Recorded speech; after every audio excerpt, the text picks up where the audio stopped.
Assalamualaikum warahmatullahi wabarakatuh. Kembali lagi bersama saya Prasetya pada Aditya dan rekan saya Ali Anugrah. yang selama 30 menit ke depan akan menemani Anda dengan cerita-cerita menarik di sepak bola hanya di propaganda program sepak bola. Untuk Anda. Mantap sekali. Di segmen yang pertama ini, karena ini naskahnya panjang, jadi kita langsung masuk aja. Betul. Jadi ini ada cerita soal Deportivo La Coruña Wow. yang mengalahkan Real Madrid gitu. Untung bukan Deportivo La Corona ya. Wah, itu bisa bikin pandai. Bahaya itu. Iya, merusak usaha orang. Udah, sampai di situ aja. Nah, tahun 2002 merupakan ulang tahun ke-100 Real Madrid. Luar biasa. Di tahun yang sama, Undang-Undang 1945 diamandemen yang membuat Presiden Republik Indonesia dipilih langsung oleh rakyat. Karena selama ini kan rezim. Yang mana akan terulang. Enggak dong, ini kan sudah diamanatkan. Enggak. Ini tanya kapan ya? Saya takut. Katanya yang itu.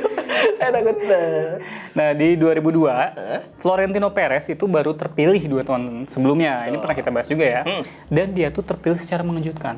Yang salah satu janjinya waktu itu juga nggak masuk akal, Pak. Waktu itu apa ya? Menggratiskan internet. Wah, selain belum ada waktu itu, belum lazim lah ya.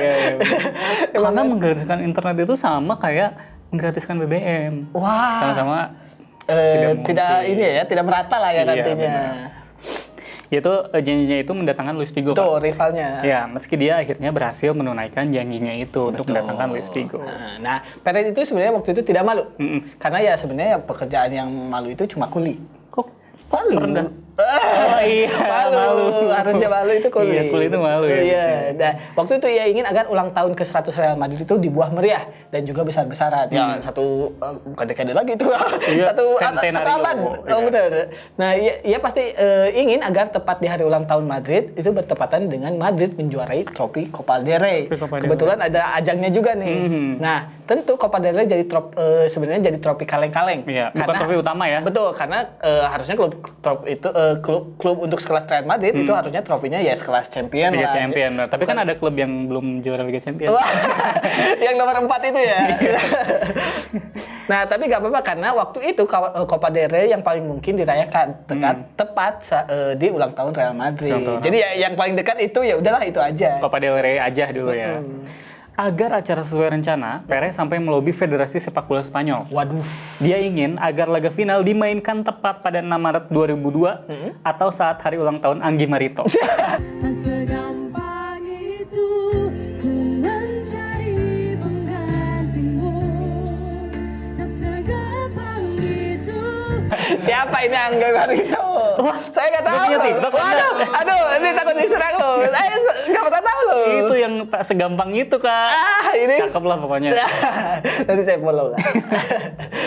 Jadi dia lahirnya pun 6 Maret 2002. Persis di 100 tahunnya Real Madrid. Itu harusnya dia penggemar Real Madrid tuh. Padahal Kak, final Copa del Rey itu nggak pernah tuh bulan Maret. Karena biasanya selalu dilakukan di akhir musim. Bahkan pertandingan final ini selalu jadi laga terakhirnya kompetisi di Spanyol. Jadi puncak atau penutup kompetisi Spanyol tuh Copa del Rey yang biasanya digelar di akhir Juni. Tapi demi keinginan Madrid, seluruh jadwal turnamen pun dimajukan untuk mengakomodasi keinginan Madrid itu. Gila. Karena maklum nggak? Ketua Federasi Spanyol itu pamannya Perez. Waduh, jadi gampang ya. Apapun urusannya. Bisa dilegalkan. Emang kalau ada keluarga tuh. Nggak, itu bercanda ya. Ini sensitif nih, saya nggak tahu nih keadaannya nih pas tayang ini. Tidak hanya itu, El Real juga berhasil mendapatkan kepercayaan sebagai tuan rumah. Wah. Sehingga tugas mereka hanya memastikan lolos ke final. Jadi tanggalnya udah fix 6 Maret dan Santiago Bernabeu jadi lokasi finalnya. Udah siap banget lah. Udah siap banget. Tinggal menuju ke finalnya itu. Nah, agar Madrid bisa ke final, mereka ini harus pasang pemain utama di setiap laga. Padahal ya tadi ini mah cuma Copa del Rey gitu. Betul. Nah, biasanya kan kalau tim Inggris di Piala FA atau Piala Liga tuh bakal atau akan memakai pemain cadangan atau pemain mudanya. Bener. Jadi ajang buat pemain muda. Baru pas perempat final atau semifinal pakai pemain utama. Benar. Nah, hal ini diminta oleh Jorge Valdano sebagai direktur olahraga pada Vicente del Bosque yang mana waktu itu pelatihnya. Mereka ini menurunkan skuad bertabur bintang untuk melawan tim divisi 3 Payara Playas di 64 besar dan tim UD Lanzarote di 32 besar. Mirip kayak MU. Betul. Menurunkan para pemain utama melawan divisi 4. Divisi 3, divisi 4. Nah, keadaan itu sempat menegangkan di babak 16 besar saat Real Madrid menghadapi Gimnastik de Tarragona. Nah, mereka ini sempat kalah 6-1 di leg pertama, tapi 0-1. akhirnya 0-1 di leg pertama, tapi akhirnya menang 4-2 di leg kedua berkat hat-trick Raul dan 1 gol Haji Guti. Ini saya takutnya bercandanya salah tuh ya, Haguti. Guti Hernandez ya. Tapi nasib baik tampak menaungi Madrid. Setelah menurunkan pemain utama, mereka dengan mulus melaju sampai babak final. Uniknya, tim-tim besar justru berjatuhan sejak babak awal. Misalnya Barcelona dikalahkan tim divisi 3 UE Figueres di babak 64 besar. Sementara Valencia, asuhannya Rafa Benitez malah didiskualifikasi karena memasukkan pemain ilegal. Ya, aduh. Jadi Valencia ini nggak cuma dikasih sanksi etik, tapi langsung didiskualifikasi Kak, gitu. Udah nggak bisa berkompetisi. Harusnya ketika ada pelanggaran tuh harusnya langsung gagal. Tapi harus kita ketahui, etika itu bukan law, bukan hukum. Bukan hukum, itu mah kesadaran diri sendiri aja. Nggak apa-apa. Ini kemana sih arahnya? Ya ini kan kita kan belajar etika komunikasi ya kayak. Iya, kita harus tahu. Etika tuh nggak apa-apa, kita nggak punya etika juga nggak masalah. Sama orang tua itu nggak. Apalagi mengkhianati yang membesarkan nama dia gitu. Bisa gak dilanjut aja gak soal etika ini? Jadi Madrid ini nggak ketemu tim kuat buat sampai final. Di semifinal aja selain Madrid cuma ada Athletic Bilbao, Deportivo La Coruña yang merupakan tim La Liga. Satu tim lainnya adalah tim divisi 3 yaitu Figueres. Nah, waktu itu ada cerita soal Deportivo yang mengalami masa sulit. Nah, lawan Madrid di final adalah Deportivo La Coruña yang tengah mengalami masa sulit itu. Kasian ya. Ya, Tentunya. bener, makanya dia mengalami masa sulit. Nah, cara mereka ke final juga aneh ya? Nah, di 16 besar ini yang menarik. Deportivo ini nggak mau main di kandang Hospitalet yang lapangannya adalah rumput buatan. Buatan mana kalau boleh tahu? Buatan Garut. Buat domba. Enggak, itu alami ya. Saya bingung juga. Mereka pun menganjurkan buat main di Mini Estadi Barcelona. Tapi Hospitalet nggak mau. Karena mungkin stadionnya kecil. Ya, Hospitalet. Mini. Di Lembang tuh ada mini apa ya namanya teh? Mini apa sih? Mini Mania, benar. Jadi di dalamnya tuh pada kecil-kecil gitu. Yang datang orang-orang mini juga. Enggak, yang nyambutnya. Ya. Asli ini asli. Bener, kayak negeri kurcaci. Iya, ya, kayak gitu kali ya. Aduh. Nah, mereka pun akhirnya mundur dan Deportivo La Coruña lolos ke perempat final. Nah, aneh memang tuh. Nah, di perempat final mereka juga menyingkirkan Real Valladolid lewat perpanjangan waktu. Deportivo juga cuma menang tipis dari Figueres di semifinal dengan agregat 2-1. Untungnya ketemunya yang divisi 3 tadi di semifinal, jadi bisa ke final. Ya, saya sebenarnya masih kepikiran yang tadi Kak, soal yang mini. Kenapa Bang Ganjal? Jadi ada kuliner di Bandung, namanya tuh Iga si Cebol. Nah, yang itunya ya yang kecil-kecil gitu ya. Saya kira iganya yang cebol gitu segini. Nah, terus saya aneh kok agak kasar sih ya juga ya kalau gitu. Karena ternyata si lawannya itu Iga si Jangkung. Ada juga. Jadi dia bikin. Jadi emang ownernya ini mah bukan menghina ya. Nah, selanjutnya Kak, Deportivo La Coruña ini di era 1990-an adalah salah satu tim kuat. Puncaknya hadir pada 1999-2000 saat mereka menjuarai La Liga. Sempat juara La Liga. Di musim setelahnya mereka juga ada di peringkat kedua. Jadi tim papan atas waktu itu ya. Iya, gak buruk-buruk amat lah. Branco Azuis, julukannya Deportivo, masih dihuni pemain top ya Jalminha, Mauro Silva, Juan Carlos Valerón, sampai Diego Tristan. Ada juga Jose Francisco Molino, Noureddin Naibet, Troy Mackay, Fran Lionel Scaloni, Nuno Espirito Santo yang merupakan mantan pemain Everton dan mantan vokalis Yovie Widianto. Bukan dong. Kan dia Nuno loh. Tapi bukan Yovie dan Nuno. Terus Yovie dan Nuno itu Nunonya siapa? Gak tahu saya. Saya tahu cuma Was Yovie doang. Sama Dikta ya.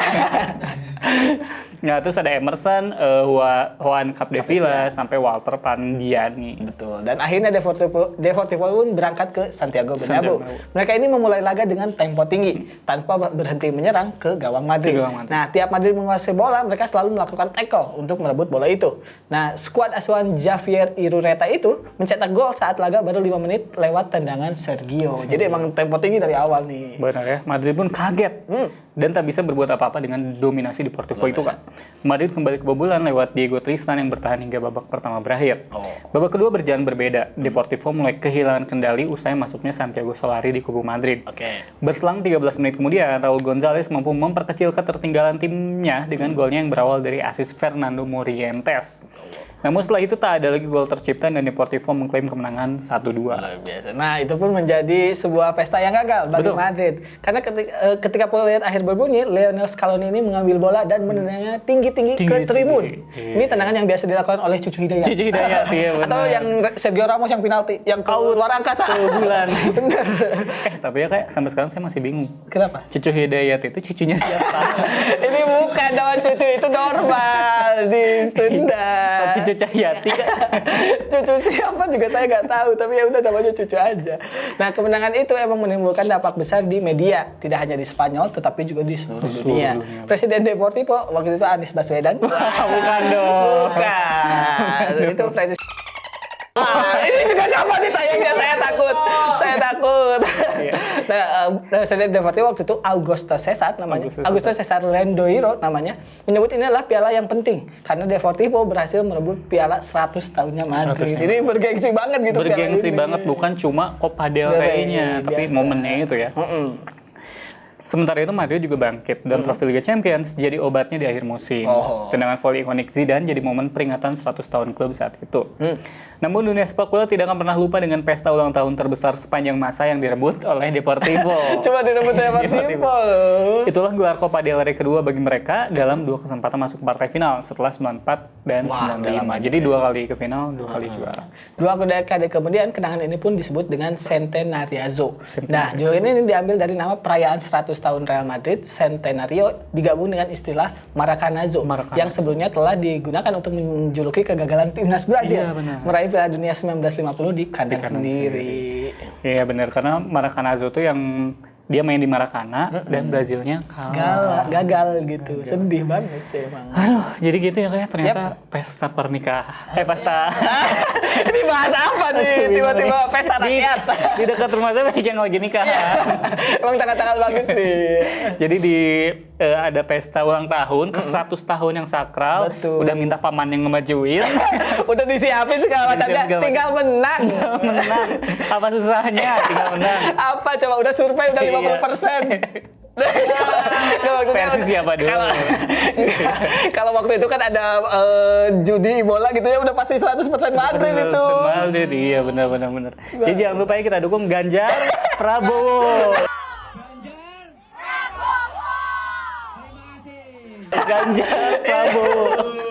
Ini bisa diikat gak sih yang ending ini? Saya takut. Itu tadi pembahasan kami di segmen pertama. Jangan kemana-mana, tetap di Propaganda, program sepak bola. Untuk ada.